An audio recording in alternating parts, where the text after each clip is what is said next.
फसल भल हेले हस खरा बा वर्षा हेले चिंता कृषक मानकर जीवन एते अनिश्चित कहीं तो ये अनिश्चितता को दूर करने हेले गोटे साइड इनकम निहाती दरकार जोटा आपण मानकर भविष्य पूरा बदल दी पारिबो। चलते ये किसी साइड इनकम देखिया।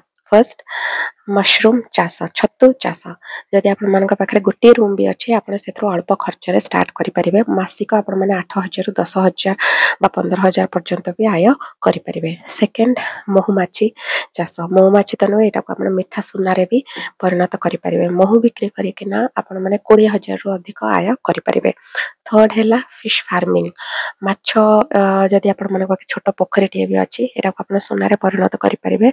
सीजनल टाइम रे माछ बहुत परिमाण रे चाहिदा होता है तो एथरू भी आपण माने मासको 20,000 ରୁ 30,000 टंका आय करेंगे। फोर्थ रे हला हळदी आ अदा यार चाहिदा बजार रे बहुत ही अधिक तेणु आपण माने जदि एटा घरू करिकिना बिक्री करंती ताहले एथरू 100% प्रॉफिट आपण माने इनकम करेंगे।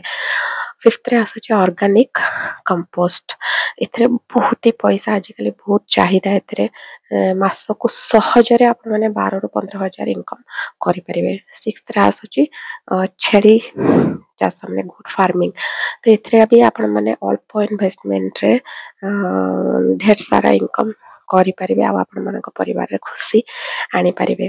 कृषकक हाथ रे माटी अच्छी किंतु भविष्य रे सुना भविष्य आपण मानकर भविष्य को सिक्योर करबा एटा आपनक निष्पत्ति ऊपर अच्छे तो क्यों साइड इनकम आपण माने आरंभ करेंगे ता कमेंट करके जणांतु। एही बळी फाइनेंशियल हैक्स पे मो चैनल को फिर सब्सक्राइब करंतु।